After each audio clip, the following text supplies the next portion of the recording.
Fala galera, beleza? Tudo bem com vocês? Seguinte galera, primeiramente, me perdoem por estar trazendo o pós-jogo de Cruzeiro e São Paulo só agora. É porque ontem de noite, quando acabou o jogo, eu queria gravar, mas aí deu aquele sono. Sabe aquele sono que você tá quase desmaiando? Pois é, foi isso que aconteceu. Vou ter que ser breve nesse vídeo aqui, porque vê que merda, velho. Minha academia faltou a luz lá na segunda-feira, aí eu vou ter que repor o treino hoje. Então só abre até meio-dia, então eu vou gravar esse vídeo aqui. Tô adiantando rapidinho, porque hoje tem mais 2 vídeos no canal. Hoje tem o pré-jogo, o pré-rodada de hoje, de Fortaleza, Vitória, e também tem o pré-jogo do Bahia, obviamente, que vai sair. E aí depois talvez eu traga um pós-jogo aí, de algum jogo das 4 horas, que eu acho que o Vitória joga 4, e tem pós-jogo do Bahia, claro. Então hoje muito conteúdo aqui no canal, deixa o like, se inscreve, comenta, compartilha. E agora bora comentar sobre o jogo, né? Cruzeiro e São Paulo, Cruzeiro 1, São Paulo 0. E cara, vou começar aqui mostrando para vocês as escalações da partida, como o Cruzeiro foi a campo, como o São Paulo foi a campo. São 2 times muito bons, né, cara? São 2 elencos de muita qualidade. O Cruzeiro foi com o Cássio, com o William, Fabrício Bruno, o Vidalba, o Kaique ali, né? O Romero, Lucas Silva, Wanderson, Matheus Henrique, Matheus Pereira e Caio Jorge. Matheus Pereira foi quem fez o gol. Caio Jorge, um pouco apagado, fez até umas boas jogadas ali, mas não se destacou tanto assim no jogo. E o São Paulo foi a campo com o Rafael, o Alan Franco, o Ferrarese, Sabino, Patrick, que é um garoto da base. Achei que ele até, quando pegou na bola, fez as finalizações ali de qualidade. Acho que tem potencial. Bobadia, Pablo Maia, o Soares aqui, o Rodrigo, Ferreira, o Ferreirinha e o Luciano. Então, cara, é o seguinte. Uma coisa que eu quero criticar desse time do Cruzeiro é que o Cruzeiro é o segundo colocado do Campeonato Brasileiro agora. E é o seguinte, os últimos jogos têm deixado muito a desejar do Cruzeiro. E ontem eu critiquei o Ceará aqui no pós-jogo contra o Juventude, porque o Ceará é um time, pra mim, que só tem um modelo de jogo, só tem um jeito de jogar. Só que o Ceará é um time reativo, é um time que joga no contra-ataque, transição rápida, lançamento dentro da área, porque o Ceará é um time limitado. O Ceará só tem esse modelo de jogar. Quando o Ceará tenta propor jogo, não consegue, porque o Ceará não tem esse estilo, o Condé não tem esse estilo, e o time não é qualificado para isso. Só que o Cruzeiro é o segundo colocado do campeonato. E tem um time qualificado, tem um time muito qualificado. E os últimos jogos do Cruzeiro têm deixado a desejar. Ainda mais no Mineirão.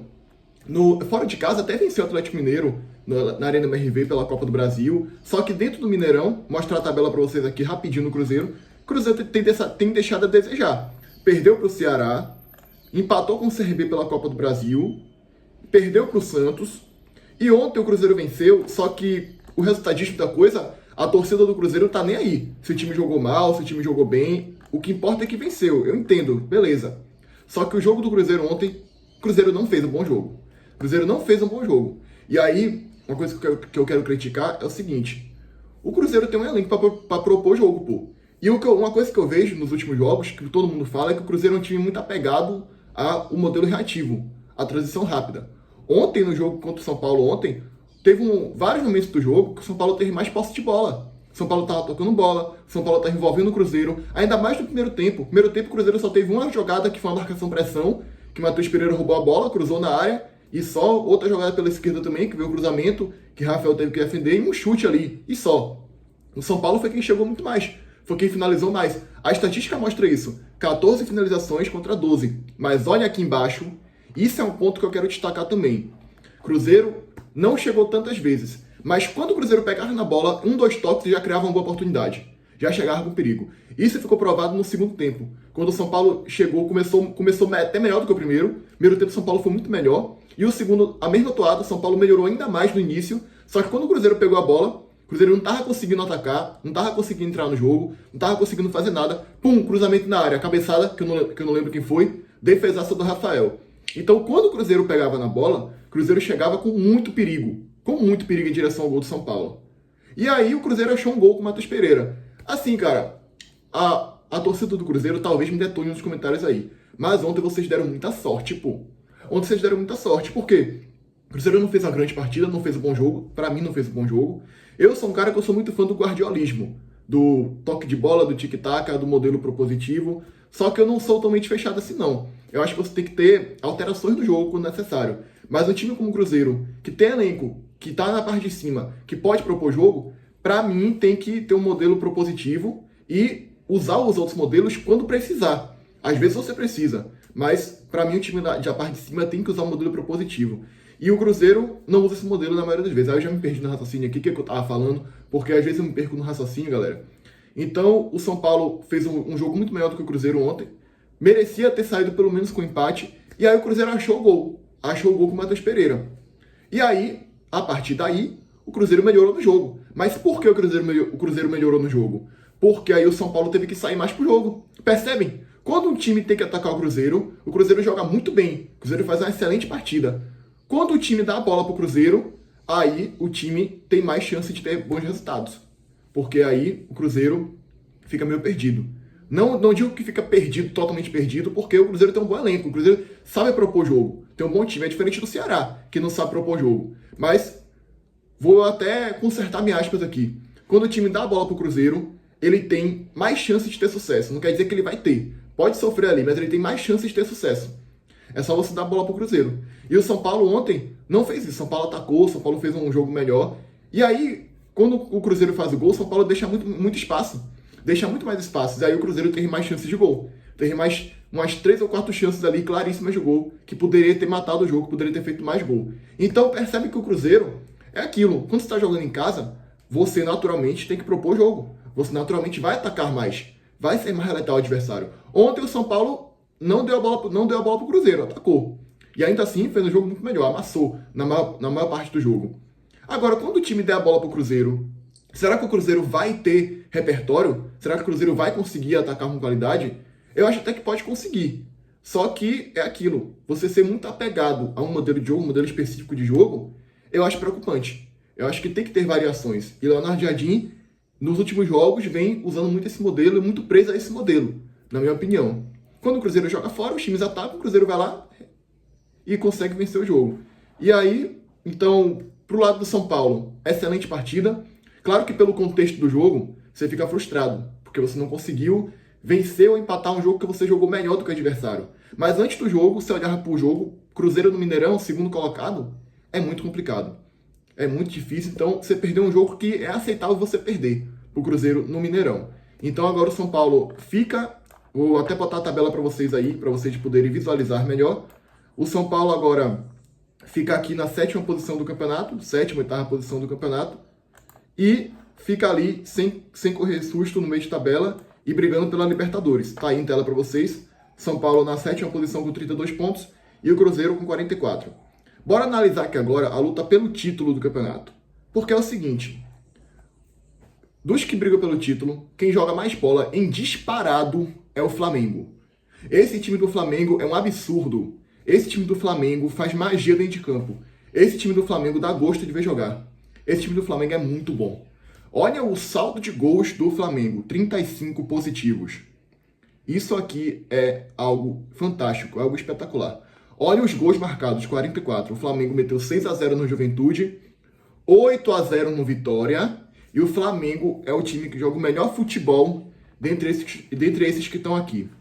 Por isso que eu acho que pode acontecer de alguém encaixar aí, mas eu acho que esse campeonato está muito encaminhado para o Flamengo. Eu ficaria muito surpreso se alguém conseguisse tirar o título do Flamengo. O Botafogo está muito atrás, né? 11 pontos atrás. O Botafogo perdeu muito ponto no início do campeonato com Paiva. Paiva afundou o Botafogo. E tá afundando o Fortaleza também. O próximo vídeo é sobre o Fortaleza, inclusive, tá? Paiva tá afundando o Fortaleza. Todo time que Renato Paiva pega, ele afunda. Afundou o Bahia em 2023, a gente quase não escapou do rebaixamento por culpa de Renato Paiva. Afundou o Botafogo na luta pelo título. Agora o Botafogo, pelos pontos que perdeu lá no início do campeonato, tá fora da disputa praticamente aí, porque 11 pontos atrás do Flamengo, com o Flamengo jogando esse futebol, para você tirar, meu amigo, é muito complicado. É muito difícil, tá? O Flamengo hoje é o melhor time do Brasil, que joga o melhor futebol do Brasil. O tempo de correr um abismo muito grande. Quanto o Flamengo jogar um futebol de pressão, ataque envolvente, propositivo, toda hora uma chance de gol, amassa o adversário. Aí tu vê o Cruzeiro que faz alguns jogos bons, mas também deixa a desejar alguns jogos, como foi ontem. E o Palmeiras que não vem jogando aquele grande futebol na temporada. O Flamengo tá encaminhado a vencer o campeonato, pô. Eu ficaria muito surpreso. E aqui em quarto o Bahia, que tá muito atrás já, nem coloca o Bahia na disputa. E o Bahia não tem elenco pra disputar com o Flamengo ainda. Não tem um elenco do nível do Flamengo. Não quer dizer que o elenco do Bahia é ruim. É bom, é um ótimo elenco, mas compara com o Flamengo, o abismo ainda é grande. O abismo não é imenso, mas ainda é grande. O abismo do Bahia pro Flamengo. Até pro Cruzeiro também, até pro Botafogo também. A gente tá na frente do Botafogo aí, mas o Botafogo ainda tem um elenco um pouquinho melhor que o Bahia. Então, você olha para os times que estão na disputa pelo título, o Flamengo tá encaminhado praticamente, pô. Tá encaminhado praticamente. E aí, é o seguinte agora. Os resultados de ontem foram ótimos pro Bahia. Quer dizer, os resultados não, porque o Botafogo ganhou do Bragantino. O Botafogo massacrou o Bragantino. O Bragantino é aquilo que eu já venho falando, né? Venceu o Fluminense porque o Fluminense estava focado para pegar o Bahia na Copa do Brasil.